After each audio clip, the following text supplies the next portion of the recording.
Hey, welcome to the Movie Zone. Today we are recapping the 2006 South Korean monster film, The Host.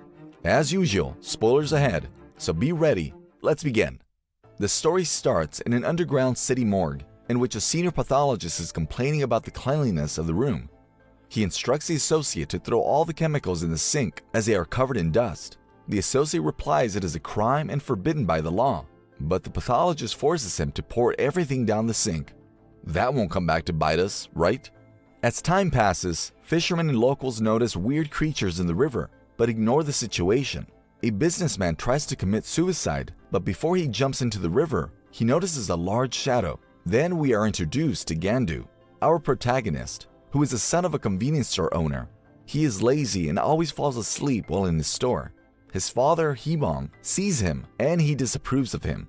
Although Gandu is very lazy, he absolutely adores and loves his daughter, Hyung, who doesn't have a good opinion of her father. Gandu has a sister named Namjo, who is a national-level archery champion. Gandu and his daughter sit at the TV every day and cheer in support of Gandu's sister. Suddenly, a newsflash comes in which shows the body of the businessman cut in half. Hee-bong tells Gandu to bring people food to his customers as they are complaining. When Gandu brings the food, he notices that all the people are staring at the river. He goes there and then notices a strange creature under the bridge. It slowly drops into the river.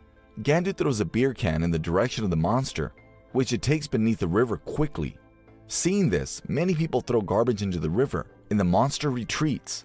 After the creature disappears, Gandu's about to leave when the creature suddenly jumps up on shore and charges toward the crowd, trampling everything in its path. Gandu tries to warn everyone to save themselves, but to no avail. Some people seek shelter in a mobile container, but the monster attacks them and turns the container into a full-fledged feast. Gandu tries to help people get out of the container, and an American soldier rushes to help him. But the monster comes out of the container, which is filled with blood. Gandu and the soldier chase after the monster and try to stop it, but the soldier gets caught and badly wounded. Gandu tries to distract the monster to save the soldier, but cannot. As Gandu starts running, his daughter comes out of their convenience store to see what was going on. In a desperate attempt to flee, Gandu drags his daughter by her hand and runs with her to get safety. However, in the midst of fleeing, he notices he grabbed another little girl and turns around to see his daughter grabbed by the monster and dragged into the lake. Gandu jumps into the river hopelessly to try and save his daughter, but in vain. Later, the army arrives and blocks the area, and a huge funeral is arranged for the families inside the shelter. Everyone mourns the loss of their loved ones. Gandu's brother arrives at the shelter, and the family starts mourning about the loss of their young one. The press doesn't make the difficult situation any easier for them.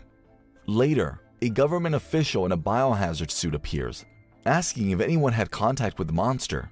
At first, nobody responds, but after some time, a few people raise their hands. The containment team proceeds to quarantine all the families. Gandu then sees that the American soldier who helped him survive contracted the virus the monster carried that night in the quarantine facility. Gandu gets a phone call. It turns out to be from his daughter, and Gandu tries to know her location, but the signal gets disrupted. The monster continues to attack people and reveals they are not being killed, but stored in its lair as food for later. Gandu and his family try to convince the police that their daughter is still alive, but they pay no heed and ask the doctor to give Gandu a psychiatric evaluation. Fearing that their daughter will die, Gandu and the family try to escape the hospital by hiring a gang. They manage to escape successfully, but must pay a heavy price to the gang. The family searches the sewers but can't find Hyung. Meanwhile, two young brothers escape the sewers and loot Gandu's convenience store for supplies. The younger brother wants to take the money, but the older brother tells him it is wrong and take whatever they require to survive. When they try to escape, they are chased by the monster, and the older brother is killed. The monster put the brothers' bodies in his lair, where Hyung realizes that the younger brother, Sejo, is alive. Yay! The family goes to their store, paying no attention to the forced entry, and continues their dinner while imagining everything was okay. Suddenly, Hee-bong sees that the creature is standing outside the convenience store. He motions to the rest of the family to remain silent and slowly tries to shoot the monster down. He fails, and the monster charges into the convenience store, flipping the whole place over while the father continues to shoot away. Realizing they could kill it, the family shoots a monster. only to scare it into running away into the river before they run out of ammo. As the creature emerges again from the water, Hee-bong takes a final bullet and charges toward the monster. Only he realizes too late that Gandu miscounted and there is no final bullet. Seeing the rapidly approaching monster, the father calmly turns toward his family and signals them to flee when the creature picks him up with its tail and smashes him. Gandu rushes toward his father and notices the approaching police. After covering the dead father, he tries to escape with his family, but is caught and arrested.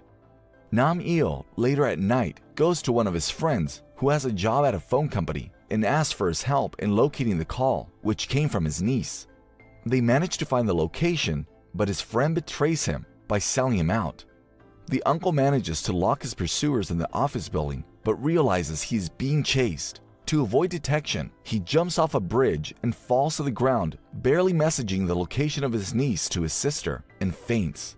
Upon receiving the text, Namjo rushes towards the location of the lair and texts Gandu the location of his daughter. He learns that there was no virus, and this was all a ruse by the government to keep the origins of the monster hidden.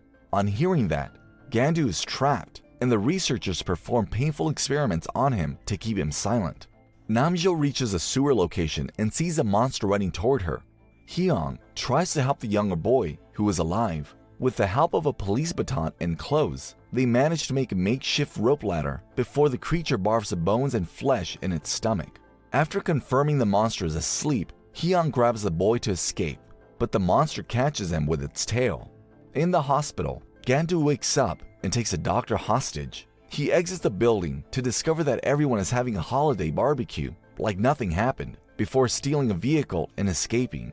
Inside the lair, Namjo is saved by a homeless man who joins a fight, preparing a handful of Molotov cocktails. Gandu catches up to his sister inside and pursues the monster. The monster crawls out of the lair with a hand dangling from its mouth, and the family follows. It swims up to the shore where people are protesting against the quarantine and illegal experimentation. They soon panic and start seeing as soon as they see the monster.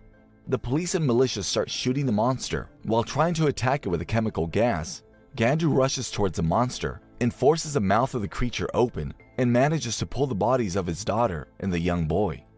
On checking her, Gandu realizes his daughter has died a long time ago, but the boy is still alive. Gandu takes the lifeless body of his daughter to the family, and they embrace. Gandu spontaneously decides to take revenge for his daughter's death and attacks the monster with an iron pole. The family starts throwing Molotov cocktails they had prepared earlier, but they do little damage. Finally, the homeless man appears on top of the bridge and pours gasoline on the monster. Namjo releases a fire arrow toward it, which burns the monster, and Gandu impales it. Sometime later, Gandu has inherited the stand, adopts a young boy, and together they share a meal as a family. It's now all in the past, we hope. What do you think about this movie? Tell us in the comments below. Be sure to like and subscribe. See you next time.